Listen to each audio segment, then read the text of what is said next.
supuesto también le hemos dado seguimiento con muchísima atención al tema de Sinaloa, a lo que sucede en Culiacán, y Adrián López nos ha acompañado a lo largo de estos días para entenderlo mejor. Querido Adrián, pues un gusto saludarte. Me llama la atención, y esto es algo que hemos platicado, que ya en los datos no hay, digamos, no hay evidencia de una escalada de violencia como la que sí se percibe en los hogares y entre los habitantes de Culiacán. ¿Es una desconexión o simplemente los habitantes tienen una sensibilidad que no necesariamente se refleja en los datos oficiales? ¿Qué tal, Enrique? Buenas tardes. Yo tengo dos hipótesis al respecto, ¿no? La primera es que desde 2017, finales de 2017, principios de 2018, Sinaloa había venido bajando de manera muy sostenida sus índices de homicidio doloso, los asesinatos en la calle, digamos los delitos de alto impacto, ¿no? El del robo de vehículos, etcétera. Y de 2017 a 2024, pues han pasado 8 años en que los indicadores de seguridad de alto impacto, sobre todo la violencia visible, no así la de los desaparecidos, ahorita me refiero a eso, sí había venido bajando y digamos que nos habíamos venido pues desacostumbrando a esa violencia que históricamente ha existido en Sinaloa, pues relacionada con el cártel local, ¿no? Por un lado. Y por el otro lado, creo que también hay un elemento, un factor muy importante en esta nueva disputa que hay al interior del cártel de Sinaloa, que es el tema de las redes sociales, los videos, etcétera. Y no es que los indicadores sean menores, justo acabamos de publicar un análisis donde hablamos de que los homicidios se triplicaron en septiembre, las desapariciones de personas se duplicaron y el robo de vehículos también se duplicó. El robo de vehículos, solamente para usarlo como ejemplo, anda ahorita en 14, 13 diarios, así fue el dato de septiembre, pero nuestro máximo histórico de 2010 es de 28. Entonces, digamos que hemos tenido peores momentos en los datos, pero se siente muy distinto y se evalúa muy distinto porque todos los días nos amanecemos con un video de este tipo de cosas, con la imagen de un vehículo incendiado, con el despojo en tiempo real. Y no quiero minimizar que 14 sean pocos, no debería de suceder o debería de suceder al mínimo, sino que creo que este otro factor de la manera en la que nos informamos ahora también influye. Y otra vez, la guerra que estamos viviendo no es menor, sobre todo porque la gente lo lee en ese contexto de guerra, y esa es mi segunda hipótesis, que creo que este contexto lo leemos muy bien los habitantes de Culiacán y sabemos que no va a acabar pronto en tanto una de las dos facciones no resulte o derrotada o detenida. Y que sería al final lo que determinaría, digamos, pues parar la guerra o encontrar un nuevo equilibrio, digamos, en esta lógica, ¿no? Sí, sí, por supuesto. Bueno, entender además que hay un rezago, ¿no? Es decir, parece que a veces está desfasada la realidad de la realidad documentada y que pues simplemente la gente también establece sus propias narrativas. Mucha gente se acerca conmigo y me dice, mira, no te ofendas, pero la verdad es que yo ya no veo las noticias, porque puras malas noticias.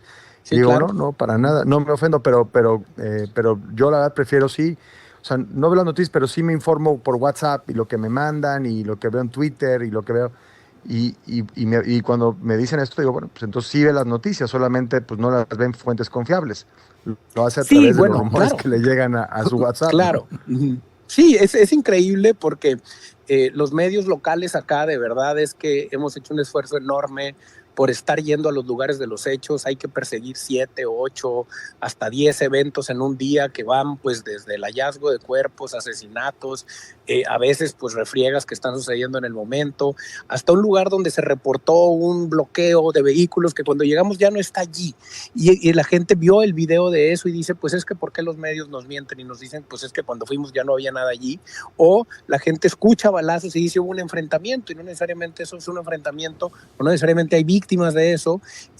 y verificar es complicado, y luego pues hay que esperar a revisar pues cuál es la información oficial para contrastarla con los hechos que nosotros tenemos, etcétera. Y eso siempre va pues un día atrás, medio día atrás, o por lo menos horas atrás, digamos, del video que siempre llega. Nosotros en Noroeste no publicamos notas solamente con un video que nos llega, sobre todo porque es muy difícil contextualizar esos videos y puedes tener un impacto muy profundo, ¿no? Hace poco circuló un video de un retén o enfrentamiento en el túnel del Sinaloense de la carretera que va de Durango a Mazatlán. No pudimos ningún medio validar nada, pero circuló ampliamente en redes sociales. Evidentemente eso sucedió. La pregunta es cuándo sucedió.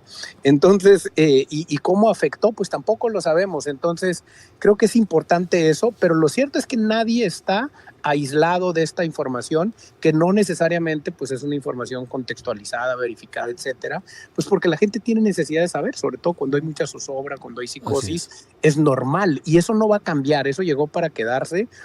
Creo que pues lo importante es recomendarle a la gente que trate de seguir fuentes verificadas y entender que la verificación toma tiempo, consume recursos y tiene riesgo. Adrián, aquí Paco Almaraz, este clima de inseguridad o de zozobra o de no saber a ciencia cierta qué está pasando, más que te informes en medios serios. Por ejemplo, ya pegó en Reynosa y la Canaco está reportando 800 negocios que quiebran. ¿Tú crees que esto empiece a ocurrir en Culiacán? Sin duda, ya tenemos al menos una centena de negocios que han bajado cortinas. Esos son los datos de Canaco y de comerciantes locales.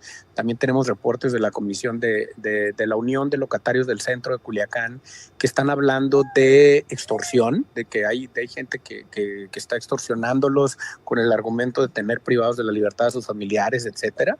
De hecho, hoy circularon mantas un poco en ese sentido en la zona del Ébora, en Sinaloa, grupos del crimen organizado diciendo nosotros no cobramos extorsión, que también ya son estas narconarrativas que empiezan a instalarse y que son parte también de la guerra, ¿no? Sí. Que mucho sucede en redes sociales, pero que también va a suceder a través de estos medios, le voy a decir, entre comillas, tradicionales como lonas y mensajes, etcétera.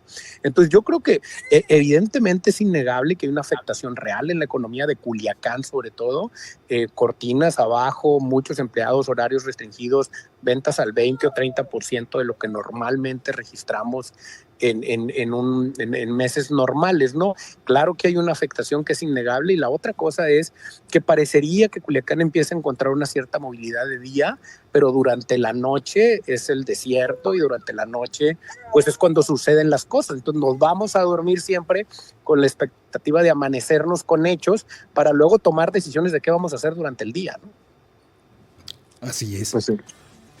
Pues sí. Pues Adrián López, como siempre, un gusto platicar contigo, muchísimas gracias, y seguiremos muy pendientes, por supuesto, desde aquí de lo que ocurre allá en Sinaloa. Muchas gracias. Gracias a ustedes por estar pendientes de nosotros. Hasta luego. Gracias. Siempre. Gracias, Adrián López, director de El Noroeste. Vamos a hacer una muy breve pausa, vamos a regresar con más información.